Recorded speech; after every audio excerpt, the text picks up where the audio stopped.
Hinamak na manugang. Kabanata 786. Nang marinig ang sinabi ni Alex Dixon, naging berde ang mukha ng mga manager sa hall, mabilis na humakbang ang isang medyo may edad na lalaki at napag-alitan. Sino ka? Ako ang general manager ng hotel. Sino ang nagbigay sa iyo ng lakas ng loob na pumunta sa teritoryo ng pamilya Bay at kumilos ng mabangis? Bago pa siya matapos magsalita, hinawakan ni Alex Dixon ang kwelyo niya at sinuntok ng malakas. Naputol ang nose bridge ng general manager dahil sa suntok. Tumalsik ang dugo mula sa kanyang ilong at nawalan siya ng malay dahil sa concussion. Lumingon si Alex Dixon na malamig ang mukha at inutusan si Song Yulua. Agad na pakilyusan ang lahat ng mga bantay ni Dixon sa Yan Capital para malaman kung nasaan ang asawa ko. Natigilan si Song Yulua at sinabing, ngunit para pakilyusan ang lahat ng mga gwardya sa Yan Capital, kailangan natin ang patriarch ni Dixon para personal na magbigay ng utos. Sabihin mo lang oo o hindi, pinigilan ni Alex Dixon ang boses at malamig na sumigaw. Kung hindi nakinig si Song Yulua sa kanyang mga utos, hindi na niya ito gagamitin sa palabas. Mabilis na sinabi ni Song Yulua, hihilingin ko kay Miss Dixon Shenglan ang mga tagubilin at gawin ito kaagad. Pagkatapos maglakad sa gilid ni Song Yulua, kinuha agad ni Alex Dixon ang kanyang telepono at tinawagan si Uncle Hua, ang Decepticon Tiger, Wang Kai, at iba pa. Pagkatapos ay tinawag niya si Chief Long ng Dragon Sky Group. Chief Long, dapat may espesyal na Heavenly Eye ang Special Forces mo. Pwede mo ba akong tulungang imbestigahan ang kinaroroonan ng asawa ko? Mr. Dixon, talagang tutuperin ko ang iyong kahilingan. Kung kailangan mong lumabas ng mga miyembro ng Dragon Sky Group, tawagan mo ako at ipadala kaagad sila. Hindi man lang dumighay si Chief Long at agad na pumayag. Sa orihinal, ang Heavenly Eye ng Dragon Sky Group ay isang nangungunang sekreto sa mga nangungunang sekreto. Hindi ito ginamit ng mga tagalabas, kahit na ang hukuman ng internal transfer ng Dragon Sky ay limitado sa kanya, ang iba pang dalawang mas mataas, at ang pinuno ng grupo, si Chin Lei. Gayunpaman, si Alex Dixon ay isang katulad ng pag-iral sa Dragon Sky Group. Kung wala siya, napakahirap para sa Dragon Sky Group na umangat sa darating. Salamat, Chief Long. Tuma NGO si Alex Dixon. Alam niya na si Chief Long ay gumawa ng isang espesyal na eksepsyon. Nagkaroon ng mekanikal na tunog, at ang lupa ay nanginginig. Ang salamin ng bintana ay gumawa ng malakas na ingay. Nagmaneho na ang 10 bulldozer papunta sa entrance ng hotel, tulad ng isang hindi mapigil ang puwersa. Direkta nilang sinira ang panlabas na pader at dahan-daang lumipat sa gusali. Bilang karagdagan, mayroon ding mga crane, excavator, at 12-dosenang mga mabibigat na sasakyang pangkonstruksyon, pati na rin ang daan-daang mga demolition team, na sumusulong papunta sa hotel sa napakagandang paraan. Parang katapusan na ng mundo, ang mga security guard ng hotel ay hindi nang ahas na humakbang para pigilan sila, at sa sobrang takot nila ay nabasa nila ang kanilang pantalon. Nagpanik ang lahat sa hotel, tumakas sila, tumakbo sila, gulong-gulo sila. Ang manager ay nagtago sa ilalim ng mesa sa takot at desperadong tinawag ang kanyang amo, si Bai Yuanxi. Gayunpaman, kahit anong pilit niya, nakapatay ang telepono ng kanyang amo. Si Alex Dixon ay sa courtyard na may maliit na ekspresyon, pinapanood ang bulldozer na dinudurog ang courtyard sa mga guho. Pumunta ka at tingnan kung may iba pang negosyo si Bai Yuanxi sa ilalim ng kanyang pamumuno, sagpasin mo lahat para sa akin. Magalang na ibinaba ni Song Yulua ang kanyang kamay, oo, pangatlong young master. Tinanong na niya ang acting family head na si Dixon Shenglan, at dalawang dominanteng salita lang ang sinabi ni Boss Dixon. Gawin ang sinabi sa kanya, ang sinumang maglakas loob na pukawin ang ikatlong young master ng pamilya Dixon ay magkakaroon lamang ng isang kahihinatnan. Kamatayan, ang lahat ng puwersa sa Yan Capital ay pinakilos.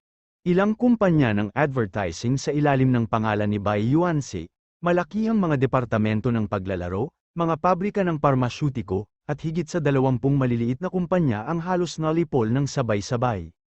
Bukod doon, maraming mga ilegal na bagay na may kaugnayan sa Bai Yuanxi, tulad ng pagbebenta ng peking gamot, pangangalakal ng kulay abo, na laman. Sa maikling panahon, maraming mga boss sa matataas na klase ng Yan Capital ang nakarinig ng balita at natigilan. Anong klaseng big boss ang nasaktan ni Bai Yuanxi na ang lahat ng maliliit na kumpanya sa ilalim ng kanyang pangalan ay nabangkarote ng wala pang isang oras? Nang matanggap ng Bai family ang balita, nagdulot din ito ng kaguluhan, naglibot sila para magtanong tungkol sa background ng kanilang mga kalaban. Maging si Bai Old Master ay nabalisa at patuloy na tinatawag si Bai Yuanxi. Si Bai Yuanxi, na nakaupo sa kotse, ay pinatay na ang kanyang telepono. Wala siyang ideya na siya ay nalugi at nahaharap sa hindi bababa sa 20 taong pagkakakulong, bakas pa rin sa mukha niya ang kasiyahan. Ang kotse ay pinaandar na palabas ng Yan Capital at papunta sa reservoir sa labas. May isang isla sa gitna ng reservoir, ito ang sikretong base ng Bai family. Ang base ay makikita sa security team ng Bai family, ang mga ito ay may mahusay na kagamitan at napapalibutan ng mga infrared detector. Ito ay isang lugar na binabantayan ng husto, hanggat dinala niya si Jane Lewis sa isla sa gitna ng lawa, hindi siya makakatakas sa natitirang bahagi ng kanyang buhay at magiging laruan niya. Si Bai Yuanxi ay balisa at balisa. Tumingon siya at tumingin kay Jane Lewis, na natutulog sa backseat, na may nakakatakot na ngiti sa kanyang mukha. Sa isang sandali, maibabalik niya ang kanyang dignidad mula sa asawa ni Alex Dixon. Sa sandaling ito, lumingon ang driver upang magsumbong. Young Master Bai, tinawag ng iyong ama si Bai Old Master. Hindi ako sumasagot, patayin ang telepono at sabihing wala ako dito, naiinip na sabi ni Bai Yuanxi, ayaw niyang maistorbo siya sa ganitong oras. Boom, sa sunod-sunod na malalakas na ingay, ang bahagi ng 6 na palapag na hotel ay agad na gumuho, at napuno ng usok ang hangin. Malamig ang mukha ni Alex Dixon habang nakatitig sa isang video na ipinadala mula sa kanyang telepono. Ang video na ito ay kuha ng Bureau Chief Longhair gamit ang espesyal na satellite ng Dragon Sky Group, may high definition ito at masasabing blockbuster. Sa screen, 3 itim na kotse ang nakapark sa tabi ng isang reservoir, sumakay si Bai Yuanxi sa isang speedboat at nagmaneho papunta sa isang isla sa gitna ng lawa. Nakita ni Alex Dixon na nakasakay din sa bangka si Mrs. Jane Lewis, lasing, ay nalalayan siya ng 2 babaeng bodyguard, at buo pa rin ang damit niya. Nang makita ito, nakahinga ng maluwag si Alex Dixon. Buti na lang at nasa oras sila, maayos naman ang kanyang asawa. Tumingin si Song Yulua at mabilis na sinabi, Third Young Master, ito ang sekretong base ng pamilya Bai, may elite security team ng Bai family na nakatalaga sa isla. Mahigpit silang binabantayan. Ihanda agad ang karawahe at dalhin ang lahat ng miyembro ng Dixon, sabi ni Alex Dixon sa malalim na boses. Gusto niyang makita kung gaano kalakas itong tinatawag na sikretong base ng pamilya Bai. Nag-alinlangan si Song Yulua ng ilang segundo. Ito ang base ng Bai family, kung talagang gusto ni Third Young Master na piliting pumunta sa isla, ito ay kapareho ng pagdedeklara ng digmaan sa mga pamilyang Dixon at Bai. Isa itong malaking kaganapan na maaaring magbago sa buong Yan Capital. Gayunpaman, nag-iisip lang siya ng ilang segundo bago siya yumuko at pumayag. Isang pamilyang Bai lamang ang nang-ahas na labanan ang pamilya Dixon, isa lang ang kinalabasan para sa kanila. Mamatay, mayroong higit sa 100 mga vilya na nakakalat sa buong isla, may mga elite bodyguard mula sa Bai family na nagpapatrolya sa lahat ng 4 na direksyon, mayroon ding mga sentry tower sa lahat ng 4 na direksyon, naghihila sila ng electric net, masasabing nakaalerto sila. Sa isa sa mga vilya, natulala si Jane Lewis. Napakabigat pa rin ang ulo niya. Biglang parang may na-realize siya at napaupo agad. Gising ka na ba? Isang boses ang nagmula sa gilid. Nagulat si Jane Lewis at agad na lumingon at nakita si Bai Yuanxi na nakatayo sa tabi ng kama na may masamang ngiti sa kanyang mukha. Ang mga mata nito ay nakatitig sa kanya na may apoy ng galit. Sa sobrang gulat niya ay agad siyang napaupo at subconsciously na sinuri ang damit niya. Buti na lang at buo ang damit niya. Malamig na tanong niya kaagad, Bai Yuanxi, nasaan ito? Kahit saan man ito, dahil nandito ka na ngayon, huwag mong isipin na lumabas. Ang mga kamay ni Bai Yuanxi ay nasa bulsa ng kanyang suit, habang tinitignan niya si Jane Lewis, lalo siyang nagngangalit. Kung hindi dahil sa kanyang partikular na panlasa at hindi niya gusto sa mga babae kapag sila ay lasing, kinuha niya ang lahat ng Jane Lewis at ginawa ang lahat ng gusto niya.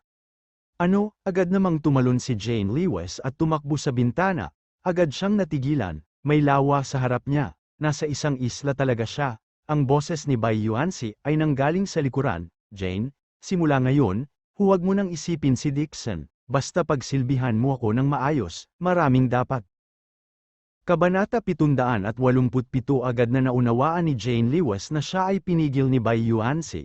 Galit siyang tumalikod at malamig na sinaway, bilasin mo ako, o tatawag ako ng pulis. Magulat, nagkibit balikat si Bai Yuansi at gumawa ng please gesture, pero kailangan kong ipaalala sa iyo na walang signal sa isla, maliban sa personal na telepono ng Bai family, ang lahat ng iba pang telepono ay hindi konektado.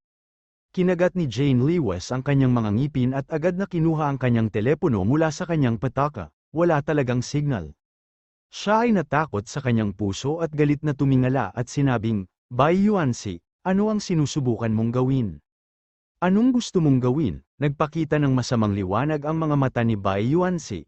Matako niyang tiningnan si Jane Lewis at sinabing, I brought you here. Ano pa bang magagawa ko? Siyempre secretary yun. Walang hiya, hindi na nakayanan ni Jane Lewis at galit na humarang, bilasan mo akong umalis, kung hindi ka patatawarin ng asawa ko.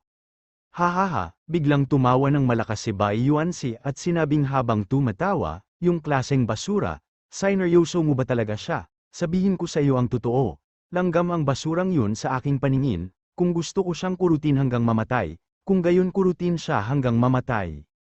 Nang inig ang buong katawan ni Jane Lewis, ang Bai Yuansi na nasa harap niya ay isang baliw lang. Sinamantala ni Bai Yuansi ang hindi pagpansin, agad niyang iniyuko ang kanyang baywang at mabilis na tumakbo palabas ng pinto. Kinailangan niyang tumakas mula rito, kung hindi, ang mga kahihinatnan ay hindi maiisip. Ang malamig na tawa ni Bai Yuansi ay nagmula sa likuran. Naglalaro ng tago-taguan di ba? I like it, baby, kapag nahuli kita, huhuberan kita. Natakot si Jane Lewis at bumili ng tibok ng kanyang puso. Ito ay isang nakahiwalay na isla, kahit na tumakas siya, hindi siya makakatakas, makakahanap din siya ng mapagtataguan at maghintay na iligtas siya ng asawa. Matapos magdesisyon, tumakbo si Jane Lewis sa isang malayong banyo at agad na pumasok sa huling silid, nilock niya ang pinto sa likod niya. Takot na takot siya, ngunit pinilit pa rin niyang manatiling kalmado. Naniniwala si Jane Lewis na malapit nang matuklasan ng kanyang asawa na siya ay nawawala at tiyak na darating upang iligtas siya. Habang tumatakbo si Jane Lewis, nakasakay na si Alex Dixon sa isang helicopter mula sa Dixon family at lumilipad papunta sa isla sa gitna ng lawa. Palubog na ang araw at makikita sa ibabaw ng lawa ang refleksyon ng isang dosenang mga helicopter na maayos na nakaayos. Eksklusibo ang mga helicopter sa mga Marshall Guard ng pamilya Dixon, ngunit sa pagkakataong ito ay si Alex Dixon ang lihim na naglilipat ng mga Marshall Guards, kaya nilagyan niya ng black tape ang logo ng pamilya Dixon sa helicopter upang maiwasan ang anumang oras na hindi gulo. Tumayo si Alex Dixon sa tabi ng hatch ng helicopter, maliit ang ekspresyon ng mukha niya habang pinagmamasdan ang lugar sa ibaba. Unti-unting lumalapit ang isla sa gitna ng lawa. Maraming mga vilya ang nakatayo sa malawak na isla, at marami ring mga armadong bodyguard ng Bai family na nagpapatrolya sa isla. Napansin na ng kabilang partido ang paparating na helicopter at nagbigay ng babala mula sa loudspeaker ng Sentry Tower. Babala, ito ang pribadong isla ng pamilya Bai, bumalik ka kaagad, kung hindi, hindi ako magiging magalang sa iyo. Ngumisi si Alex Dixon at gumawa ng gesture sa likod niya. Boom, boom, bumilis ang helicopter at bumaba, mabilis na ibinaba ang hagdan ng lubid. Sinundan ng mga miyembro ng koponan ng sandatahang lakas ang hagdan ng lubid at mabilis na dumausdos pababa. Bang, bang, bang, sunod-sunod na putok ng baril ang umalingaw-ngaw. Nagpaputok ang mga bodyguard ng pamilya Bai. Si Alex Dion ay tumalon pababa mula sa helicopter.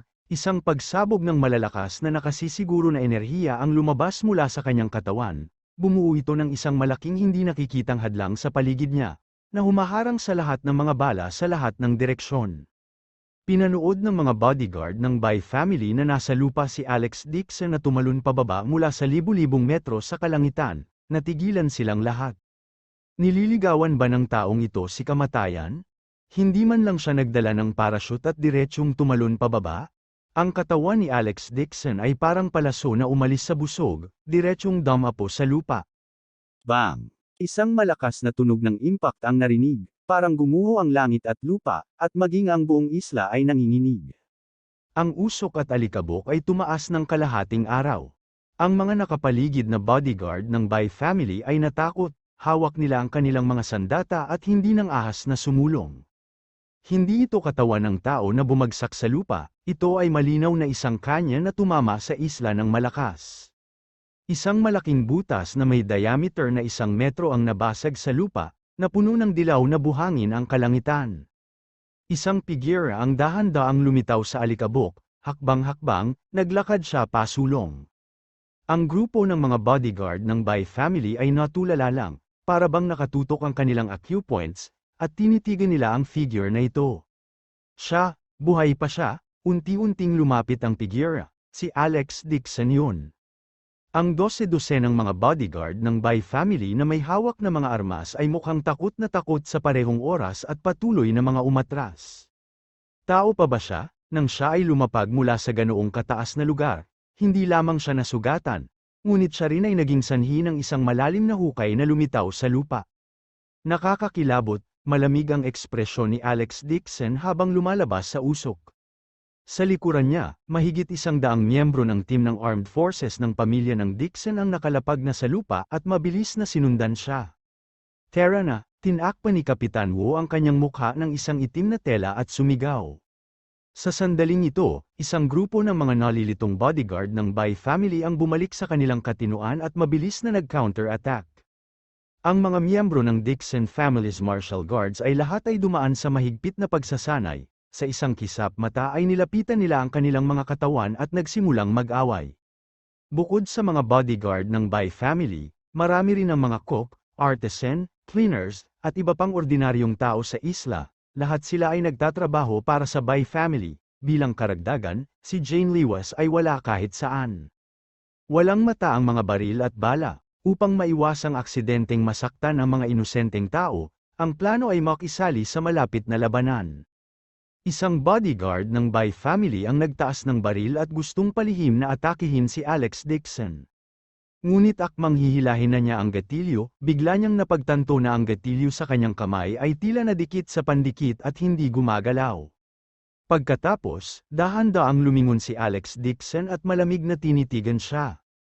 Bilisan mo, shoot! Natakot ang bodyguard ng pamilya Bai, ginamit niya ang lahat ng kanyang lakas para pindutin ang gatilyo, ngunit hindi pa rin niya ito maitulak. Malamig na sinulyapan siya ni Alex Dixon at winagayway ang kamay. Napagtanto ng bodyguard ng Bai family na may hawak na baril na wala sa kontrol ng kanyang kamay, itinutok niya ang baril sa sariling ulo. Hindi, ang bodyguard ng Bai family ay agad na bumagsak sa lupa sa takot, puno ng takot ang kanyang mga mata. Sino ang kabilang partido? Para bang isang hari ng demonyo ang bumaba, kahit saan siya pumunta, walang makakapigil sa kanya. Matapos tapusin ang mga bodyguard ng Bai family, nanlamig ang mga mata ni Alex Dixon. Ayaw niyang ilantad ang kanyang cultivation base, ngunit ang kanyang asawa ay nasa panganib ngayon, at wala na siyang pakialam doon. Sa madaling salita, mayroon lamang isang paraan para sa isang taong nakakita ng kanyang tunay na kakayahan. Mamatay, nagkaroon ng bagyo ng dugo sa lahat ng dako. Kahit na ang mga bodyguard ng Bai family ay may sapat na kagamitan, hindi sila makakakuha ng anumang kalamangan sa harap ng mga bantay ng pamilya Dixon. Sa halip, binugbog sila ng husto. Ang kapitan, si Wu, ay walang awa pagdating sa pagpatay sa mga Diyos at multo. Siya ay walang talo. Nang ang mga bodyguard ng Bai family ay binugbog hanggang sa isang pulpol, isang malakas na pagsabog ang narinig.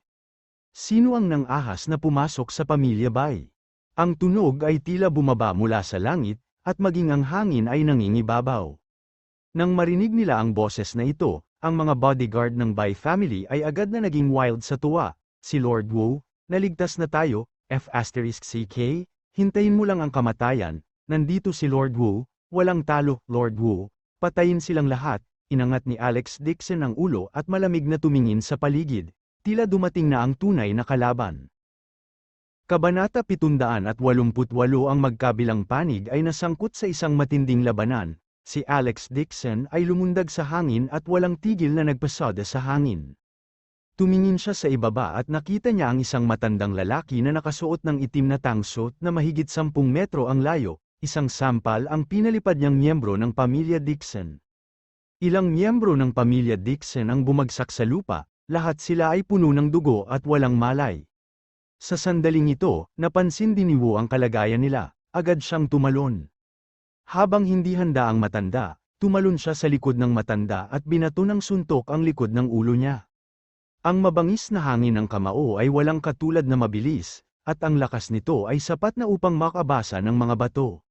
Sa cultivation base ni Wu, kahit na may mahusay na kasanayan si cultivator, hindi niya maiiwasan ang pag-ataking ito, kapag nataman siya, sasabog ang ulo niya.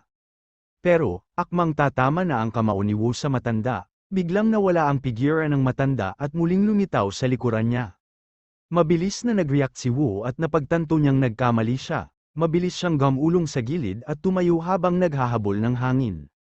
Napakunot naman ang noo ni Alex Dixon na nasa ere at agad na sumigaw. Umalis ka na, bago niya natapos ang kanyang mga salita, lumitaw ang matanda sa likod ni Wu na parang multo.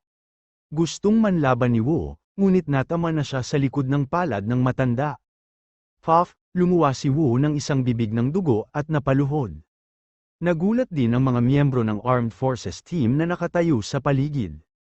Sa cultivation base ni Wu, isa siya sa pinakamaganda sa Yan Capital, wala siyang mahanap na karapat-dapat na kalaban sa buong Yan Capital.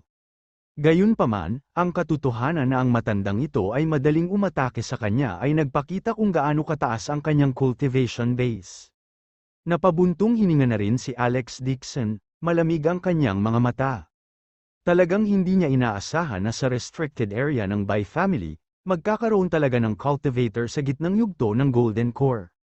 Isang grupo ng mga bastos ang naglakas loob na pumasok sa ipinagbabawal na lugar ng Bai family. Malamig na sumangot ang matanda, hinawakan ang kanang braso ni Wu, at madaling hinayla. Arg, sa isang ligaw na dagandong, ang buong braso ni Wu ay parang isang piraso ng papel, ito ay pinunit niya. At ang dugo ay bumulwak na parang ulan. Ang mga miyembro ng koponan ng sandatahang lakas, na nanunood mula sa lahat ng panig, ay nakaramdam ng pagkawasak ng kanyang puso at lakas ng loob.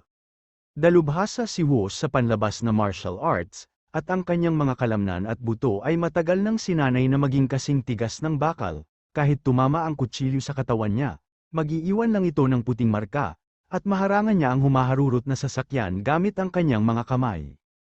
Pero ang matandang ito ay talagang pinunit si Wu na parang nagpupunit ng papel. Ang cultivation base na ito ay sadyang nakakatakot.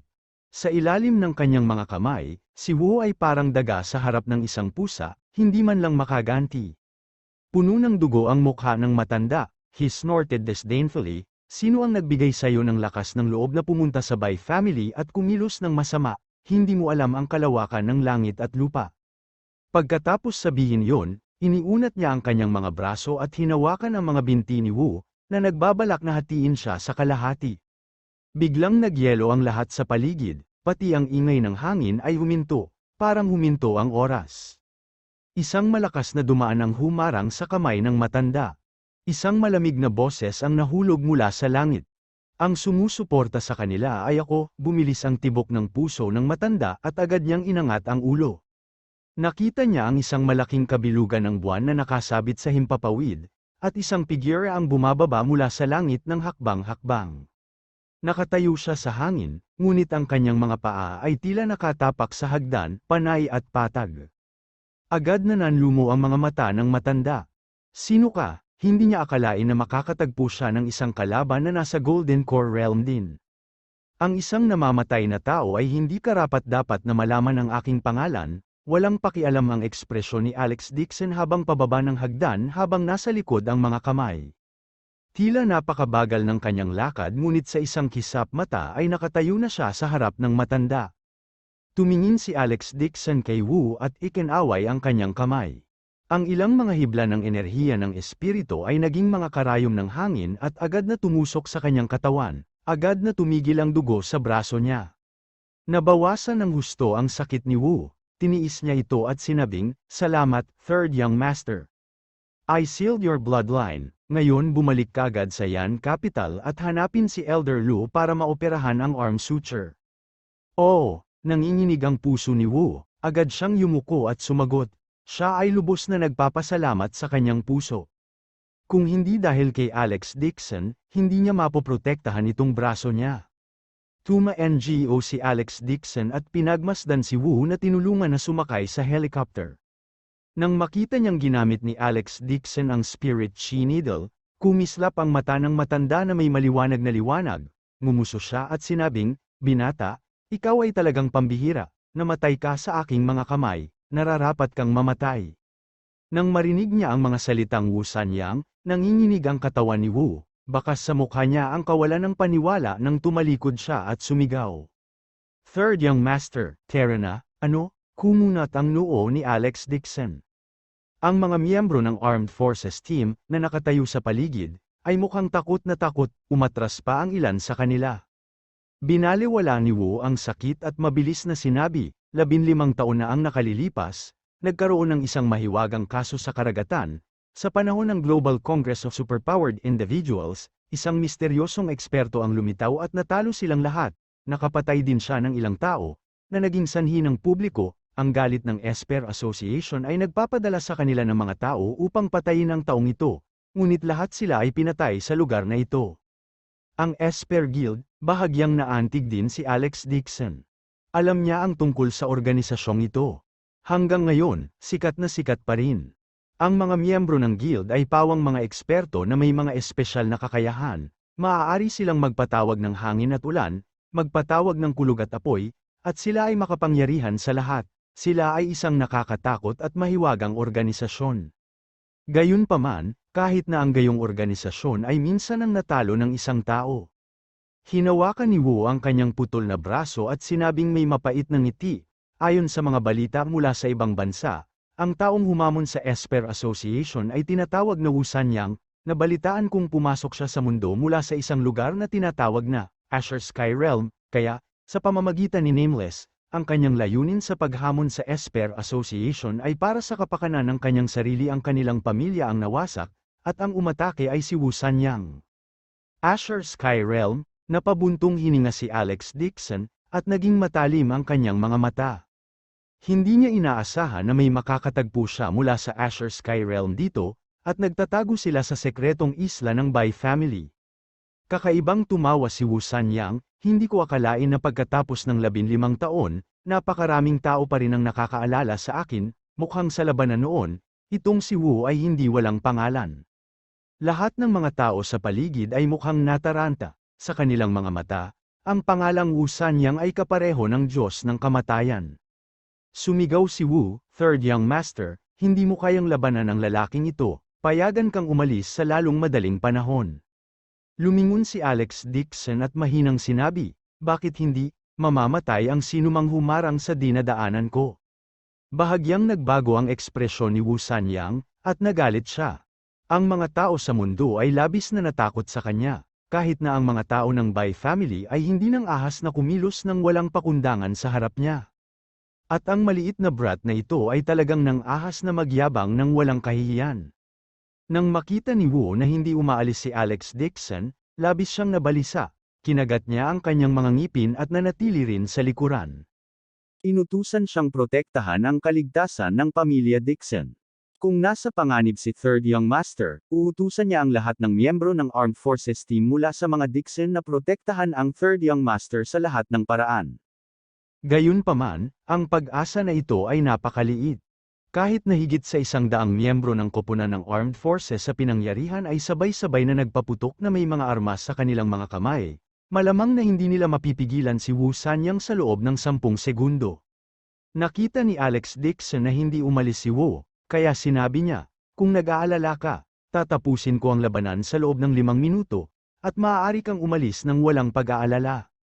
5 minuto, agad namang nagangat ng ulo si Wu Sanyang at tinitigan si Alex Dixon ng malupit na tingin. Sige, gusto kong makita kung paano ka mamamatay. Galit na galit siya. Walang sino man ang nang-ahas na gamitin siya sa loob ng mga dekada, mayabang na sabihin ang mga ganoong salita sa kanya. Ngunit hindi man lang siya inilagay ni Alex Dixon sa kanyang mga mata. Kabanata 789. Si Wu Sanyang ay sumigaw ng malakas, at ang kanyang boses ay tumaas sa langit. Pagkatapos, ikinumpas niya ang magkabilang palad niya at sumugod kay Alex Dixon. Mabilis ang kanyang takbo kaya hindi siya nakikita ng mga tao sa paligid, nararamdaman lamang nila ang isang puwersa na maaaring magpabagsak ng mga bundok at magbaliktad ng mga dagat na dumadaloy patungo sa kanila mula sa harapan. Boom, boom, ang mga tao sa paligid ay agad na napaatras ng ilang metro at nahulog sa lupa. Ang mga helicopter na umiikot sa himpapawid ay talagang hinimok ng mga malalakas na airwaves, matapos umikot ng ilang beses sa hangin, nauna silang bumulusok sa tubig. Ang mga paa ni Wu Sanyang ay tumuntong sa lupa, na naging sanhi ng walang tigil na pagyanig sa lupa, kahit saan siya dumaan, isang malaking bitin talaga ang lumitaw sa lupa, na para bang ang lupa ay nagpadala ng NAP unit. Itinuring ding eksperto ang mga miyembro ng koponan ng sandatahang lakas, maraming tao ang natangay ng malakas na hangin, ang mga bodyguard ng Bai family, na mas mahina ang katawan kaysa sa kanya, ay mas miserable, napasigaw sila sa sakit habang tinatangay sila sa hangin ng malakas na hangin, at nahulog sa lawa na may tunog na plop. Maging ang tubig ng lawa sa paligid ng isla ay tila kumukulo, at ang malalaking alon ay umaalon. Para sa walang tao sa loob ng kalahating milya radius, lahat sila ay pinalipad palayo sa pamamagitan ng pagsabog ng chi ni Wu Sanyang. Sa bagyong ito na parang katapusan ng mundo, hindi gumalaw si Alex Dixon, nakatayo pa rin siya sa kinatatayuan niya. Umiip ang hangin sa paligid niya, ngunit kahit ang kanyang buhok ay hindi natangay. Nililigawan mo si kamatayan, matalim ang mga mata ni Wu Sanyang, at ikinumpas niya ang kanyang mga palad pasulong. Ang bilis niyang ilabas ang kanyang mga palad ay napakabagal. Gayunpaman, parang may hindi nakikitang higanteng pader na tumutulak kay Alex Dixon mula sa lahat ng apat na direksyon. Ang mga bagay na dinurog ng mga pader ng hangin ay nadurog lahat. Ang mga puno ay nabali lahat, at ang malalaking bato ay agad na nadurog sa pulbos. Maging ang truck na nakaparada sa kanilang harapan ay nakatunog din. Sa bilis na nakikita ng mata, nadurog ang truck sa isang pirasong bakal na papel. Sa sandaling natama ng airwall ang isang dalawang palapag na vilya, agad itong bumagsak. Gayunpaman, kahit na ang alikabok ay hindi itinaas, sa unang tingin, parang dinudurog ng bulldozer ang isang cake, diretsyong sinira ang vilya sa lupa. Dahil sa nakakatakot na eksenang ito, nakaramdam ng goosebumps ang mga tao sa malayo sa likuran nila. Nakakakilabot, pati ang mga bakal na bato ay pinatag, ang katawan ng laman at dugo ni Alex Dixon ay nadurog sa tuyong laman ng tao sa ilang minuto. Ikatlong Young Master, umungol si Wu at agad na inutusan ang mga miyembro ng koponan ng sandatahang lakas na humakbang pasulong. Gayunpaman, kahit na ginamit niya ang lahat ng kanyang lakas, hinaranggan siya ng isang malaking puwersa at hindi makalapit. Isang mabangis na ngiti ang nakita sa mga mata ni Wu Sanyang. Don't tell me hindi mo napansin ang buong isla ay isang magic formation, itinago ko ang aking pagkatao at nilinang sa isla, ginawa ko ito para sa pagiging invincible, all this while, wala akong kalaban-laban para sa iyo, ngayon, maaari kitang gamitin bilang isang sakripisyo. Hindi naman sa nagtatrabaho siya para sa Bai Clan, ngunit nalaman niyang natuklasan ang isla ng Bai Clan sa gitna ng lawa ay isang magandang lugar para sa pagtitipon ng mga enerhiya, kaya, pumunta siya sa isla at nag-set up ng magic formations, sumisipsip ng enerhiya upang linisin ng buong puso. Para naman sa pamilya Bai, binigyan nila siya ng masasarap na pagkain at inumin, na nag-anyaya sa kanya na bantayan ang isla. Kinuha ng magkabilang partido ang kailangan nila. Tinaas ni Alex Dixon ang kanyang kilay at walang pakialam na sinasabi, kaya pala matagal ka nang naglilinya. Bakit? Masasabi lang na napakahirap ng iyong talento. Dapat mong talikuran ang ideyang ito sa lalong madaling panahon. Pagkatapos sabihin yun, itinaas niya ang kanyang ulo, nagsasalita ng salita sa salita. Masyado kang mahina, you really don't deserve to be my enemy. Mayabang anak, nagalit si Wu Sanyang, agad niyang pinaikot ang magic formation ng buong lakas, hinihigop ang pagbibigay ng enerhiya ng buong isla sa kanyang katawan. Gusto niyang durugin si Alex Dixon sa isang meat patty, nang hindi nag-iiwan ng anumang latak. Lumapit ang invisible na giant wall na pulgada por pulgada, si Wu, na nakatingin sa malayo, ay nag-aapoy sa pagkabalisa, siya ay umungal at inutusan ng mga miyembro ng Armed Forces team na barilin. Gayunpaman, kahit na ang lakas ng mga baril ay hindi makalapit, ang mga bala ay nahulog sa lupa na parang nakaharap sa isang salamin na dingding. Naging berde ang mukha ni Wu at nababalot ng malamig na pawis ang likod. Kung may nangyari kay Third Young Master, kahit mamatay siya, hindi siya makakaligtas sa sisihin. Nagsisi siya sa puso niya. Kung nalaman niyang nagtatago si Wu Sanyang sa isla, hindi niya hahayaang pumunta si Alex Dixon sa isla para iligtas siya kahit anong mangyari. Ang malaking pader ay lumipat na sa gilid ni Alex Dixon, napapaligiran ito ng mga guho. Maging hayop, halaman, o mga gusali, lahat sila ay nawasak at sinira sa lupa. Ang mga mata ni Wu Sanyang ay kumislap na may mabangis na ngiti. Si Alex Dixon, na nakulong sa gitna, ay parang daga sa hawla sa kanyang mga mata, hindi man lang makalaban. Ito ang kanyang magic formation, kahit na ang huling yugto ng Golden Core Cultivator ay mamamatay lamang kung sila ay pumasok sa magic formation. Ikinaway ni Wu Sanyang ang kanyang mga palad at biglang pinaandar ang airwall sa pagtatangkang patagin si Alex Dixon. Sa sandaling ito, biglang iniunat ni Alex Dixon ang kanyang kamay. Ang hangin sa kanyang harapan ay tila napunit na sumasabog sa isang nakasisilaw na gintong liwanag. Casual siyang gumawa ng grabang motion, at mula sa spatial crack, talagang naglabas siya ng isang malaking gintong espada at dahan-daang hinugot ito. Sumikat ang gintong liwanag, natigilan si Wu na nakatingin sa malayo, blanko ang isip niya. Natulala rin ang mga miyembro ng Armed Forces team at iba pa, nawalan sila ng gumawa ng mag-isip. Ano ang nangyayari? Nanunood ba sila ng sci-fi movie? Ito ay hindi kapanipaniwala, break. Ikinaway ni Alex Dixon ang kanyang malaking espada at hamampes pasulong. Kaagad pagkatapos, gumawa siya ng isang hakbang pasulong at madaling butas sa dingding ng hangin. Ito ay, ang puso ni Wu Sanyang ay lubhang nayanig. Ang kanyang mga mag-aaral ay nagkontrata at nagpahayag ng isang pagpapahayag ng hindi paniniwala. Ang magic formation ay madaling nasira ng ganoon lang. Imposible, hinawakan ni Alex Dixon ang malaking espada at hakbang-hakbang na naglakad patungo kay Wu Sanyang. Si Wu Sanyang ay natakot, ginamit niya ang lahat ng kanyang lakas para magpadala ng ilang hampas ng palad, ngunit lahat ng ito ay madaling nabali ni Alex Dixon. Nakita niya na si Alex Dixon ay pumasok sa isang estado kung saan walang makakapigil sa kanya, at ngayon ay nakatayo sa harap niya. Hindi naramdaman ni Wu Sanyang ang isang hindi pa nagagawang alon ng gulat, at umatras siya. Tumayo si Alex Dixon na may 10 metro ang layo at iwinagayway ang kanyang malaking espada. Bago pa makapag-react si Wu Sanyang, nakaramdam siya ng matinding sakit sa braso at napasigaw. Kasunod ng pag-ulan ng dugo, ang kanyang kaliwang braso ay talagang naputol sa himpapawid. Ikinaway ni Alex Dixon ang kanyang espada ng 3 sunod-sunod na beses. Si Wu Sanyang ay parang isang pape, ang kanyang mga paa ay pinutol, at siya ay bumagsak sa isang pool ng dugo, na naging isang damo ng tao.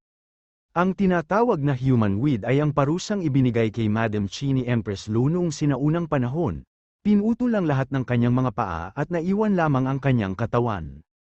At ngayon, si Wu Sanyang ay nasa ganoong sitwasyon, tulad ng isang matandang lalaki na hindi mahuhulog, sumisigaw at yumanig sa kalangitan.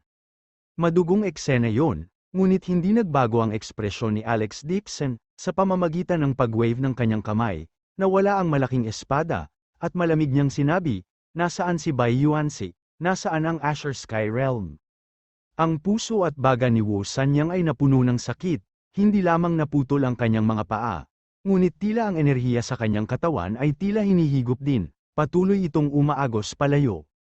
Sa ganitong bilis, ang kanyang hitsura na enerhiya ay malapit ng matuyo at siya ay mamamatay. Takot, gulat, takot, sa buong katawan ni Wu Sanyang, sa buong buhay niya ay hindi pa siya naging ganito kapanik. Patawarin mo ako, sasabihin ko sa iyo. Ang villa ni Bai Yuanxi sa gitna ng isla, Azure Sky Realm. Ang Azure Sky Realm ay nasa kabundukan ng Hua City, kailangang mayroong isang espesyal na token upang maipasok ito. Nagtaas ng kilay si Alex Dixon at nag-isip ng 2 segundo habang dahan-daang umiling. I almost forgot, ang sabi ko lang mamamatay lang ang sinumang humarang sa daraanan ko. Hindi man lang nagbago ang tono niya, naduraj ang puso ni Wu Sanyang at buong lakas siyang sumigaw. Huwag mo akong patayin, kung hindi, hindi ka pakakawala ng pamilya Wu ng Asher Sky Realm. Bago pa niya matapos ang kanyang mga salita, napatampal na ng palad ni Alex Dixon. Boom, ang lupa ay isang solidong bato, at ang buong katawan ni Wu Sanyang ay idiniin ni Alex Dixon sa lupa. Ito ay malalim na naka-embed sa lupa, tulad ng isang espesimen. Dahan-daang tumayo si Alex Dixon at malamig na ngumuso, dahil ang pamilyang Wu ang pinakamababang antas sa kaharian. Anong mga kwalifikasyon ang mayroon sila para pumunta at hanapin ako? Pagkasabi nun ay tumalikod siya at natulala. Ang mga tao sa paligid ay talagang lumuhad sa lupa sa isang itim na masa.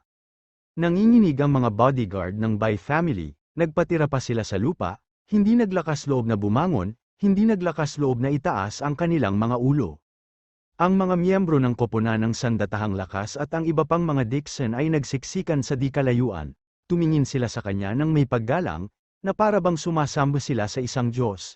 Isang mahabang buntong hininga ang pinakawalan ni Alex Dixon sa kanyang puso nang makita niya ito, upang mailigtas ang kanyang asawa, kailangan niyang iligtas ito. Parang hindi na niya may tatago ng matagal ang kanyang cultivation. Kabanata 773, Pangatlong Young Master, napaatras si Wu, puno ng paggalang ang kanyang mukha. Sabi ni Alex Dixon, kakasil ko ngayon lang ang bloodline mo, bumalik ka ngayon at hanapin si Lu Hangjian para i-connect muli ang braso mo. Gamit ang repairing ointment, mabilis na gagaling ang braso mo. Oh! Ang subordinate na ito ay nagpapasalamat kay Third Young Master para sa biyaya ng muling pagsilang. Pagkatapos sabihin yon, lumuhad si Wu sa isang tuhod at taimtim na sinabi, Third Young Master, ang pamilya Dixon ay nagkawatak-watak na ngayon, at mayroong walang katapusang mga salungatan sa loob. Natatakot ako na si Third Young Master lang ang makakabalik ng Dixon clan sa dati nitong kaluwalhatian. I have been guarded the Dixon family for generations. I respect the teachings of the Lin's ancestors and revitalize the Dixon family. Now, I swear my loyalty to Third Young Master. Makikinig ako sa mga utos mo. Ang mga miyembro ng koponan ng Sandatahang Lakas, na nakatayo sa likuran nila, ay lumuhad sa isang tuhod at sabay-sabay na sumigaw. We swear loyalty to Third Young Master. Makikinig kami sa mga utos mo. Tumingin si Alex Dixon sa paligid. Ang mga miyembro ng hukbo ng pamilya Dixon ay pawang mga elite, mahigit kalahati sa kanila ay miyembro, ang kanilang mga ninuno ay tapat din sa pamilya Dixon. Si Wu, bilang kapitan, ay mayroong 5 henerasyon ng mga taong nagpoprotekta sa pamilya Dixon. Ang mga taong ito ay tapat sa pamilya Dixon. Ayon sa mga turo ng mga ninuno ng mga Dixon, pinrotektahan nila ang pamilya Dixon. Noong nakaraan, bagamat tapat si Wu sa kanya, hindi niya basta-basta susundin ang kanyang mga utos, sa halip, susundin niya ang mga alituntunin ng mga Dixon at pipigilan ang kanilang mga inapo na saktan ng isa't isa. Ngayon, naniniwala si Wu na siya ang magiging pinuno ng pamilya sa hinaharap at bubuhayin ng pamilya Dixon, kaya naman, nanumpa siya ng kanyang katapatan. Sa maganap, maaari niyang mangyari ang pakilyusan ng mga martial guards, sa paghaharap sa pagitan ng mga miyembro ng Dixon clan. Ang mga martial guards ay makikinig lamang sa kanyang mga utos at hindi makokontrol ng sinuman. Ito ay katumbas ng pagkakaroon ng dagdag na braso, Tuma NGO si Alex Dixon at nagturo. Pagkabalikan mo sa Dixon family, subaybayan mo ang galaw ng clan, lalo na ang galaw ng paksayon ni Dixon Yulong, i-report mo agad sa akin kung may mga abnormalidad. Oo, walang pag-aalinlangan na sagot ni Wu. Kung noon pa man, hindi siya papayag sa utos ni Alex Dixon na pigilan ang mga miyembro ng kanyang pamilya na saktan ng isa't isa. Ngunit ngayon, matapos masaksihan ng hindi kapani-pani walang lakas ni Alex Dixon, agad siyang naniwala na kay Third Young Master lang ang may sapat na kakayahan para maging future patriarch ni Dixon kaya, ayon sa mga turo ng mga ninuno ng mga Dixon nanumpa siya ng kanyang katapatan ng walang pag-aalinlangan. Sa banyo, nanliit si Jane Liwas sa takot at patuloy na nagdarasal. Isang malutong na tunog ng leather shoes ang nagmula sa labas ng pinto, agad siyang napabuntong hininga at tinakpan ng 2 kamay ang bibig para hindi makagawa ng anumang ingay. Lumapit ang tunog ng leather shoes at tuluyang huminto sa pintuan ng compartment. Sa sobrang kaba ni Jane Lewis ay nanginginig ang buong katawan niya at ang puso niya ay kumakabog. Sa labas ng pinto, tumunog ang mapagmataas at mabangis ng ngiti ni Bai Yuanxi. Baby, marunong ka talagang pumili ng lugar, matagal na kitang hinahanap. Nang marinig ang boses na ito, mas lalo pang nakikinig si Jane Lewis, nangingilid ang luha sa kanyang mga mata. Ano ang dapat kong gawin? Nahanap na ako ng kontrabida na ito. Boom, sa malakas na tunog, ang manipis na pinto na gawa sa kahoy ay sinipa ni Bai Yuanxi mula sa labas. Napasigaw si Jane Lewis at agad na gustong tumakas. Ngunit nang siya ay nagmamadaling lumabas ng silid, hinawakan ni Bai Yuanxi ang kanyang braso at marahas na kinaladkad siya pabalik. I've played enough, aalagaan kita ngayon. Habang nagsasalita siya, hinawakan niya ang palda ni Jane Lewis at pilit itong pinunit. Tanging marinig ang rip, sa tunog ng pagpunit ng tela, ang palda ni Jane Lewis ay napunit, na nagpapakita ng isang malaking siwang, na nagpapakita ng isang makinis na binti. Basta, bitawan mo ako, buong lakas na nagpupumiglas si Jane Lewis, mukhang takot na takot. Hindi napigil ang bumagsak ang mga luha sa kanyang mukha. Ito ay isang nakahiwalay na isla, hindi ba talaga siya makapaghintay na iligtas siya ng asawa? Nilunok ni Bai Yuanxi ang kanyang lalamunan at matako na tumingin kay Jane Lewis, lalo na sa ilalim ng punit na palda, tumambad ang mahaba at balingkinita niyang binti, para itong gamot, nagpapasigla sa kanyang dugo at nagpapalundag. Dapat makipaglaro siya sa napakagandang babae. Lalo na sa kasalukuyang pagkakakilanlan ni Jane Lewis, siya ang asawa ni Alex Dixon. Ang pakikipaglaro sa asawa ng ibang tao ay lalong nagpasigla kay Bai Yuanxi. Ginamit ni Jane Lewis ang lahat ng kanyang lakas at itinulak si Bai Yuanxi ng buong lakas, sumisigaw na may humihikbi na tono. Bilisan mo na, kung hindi, hindi ka patawarin ng asawa ko. Ibig mong sabihin Alex Dixon na basura, ngumuso si Bai Yuanxi sa pang-aalipusta at marahas na idiniin si Jane Lewis sa lupa, ngumisi siya ng nakakatakot at sinabing, ito ang sekretong base ng Bai family, mahigpit itong binabantayan, hindi siya makakapasok. Ano pa? Sa isla, mayroon ding mga bantay ni Master Wu, kung pupunta siya rito, tanging naghihintay sa kanya ang kamatayan. Ang puso ni Jane Lewis ay napuno ng kawalan ng pag-asa, hindi niya alam kung sino si Master Wu. Ngunit kung titingnan ang tono ni Bai Yuanxi, tiyak na hindi siya isang tao na dapat libakin. Higit pa rito, noong siya ay tumatakas ngayon, nakita niya ang mga bodyguard ng Bai family saan man sa labas ng bintana. Bawat isa sa kanila ay may hawak na armas. Parang kastilyo ang buong isla, hindi siya makatakas, at napakahirap din para kay Alex Dixon na pumasok. Isa-isang tumulo ang luha, napapikit si Jane Lewis sa kawalan ng pag-asa. Napagpasyahan niya na kung mawala ang kanyang kawalang kasalanan, mas gugustuhin niyang tumalon sa lawa at mamatay. Boom, may malakas na ingay sa labas ng bintana. Naiinip na sumimangot si Bai Yuanxi at tumingin sa labas ng bintana. Ano ang nangyayari sa mga bodyguard sa isla? Isang malakas na ingay ang nanggaling sa malayo. Bago pa siya makapag-react, biglang sumabog ang salamin ng bintana, at nagliparan kung saan-saan.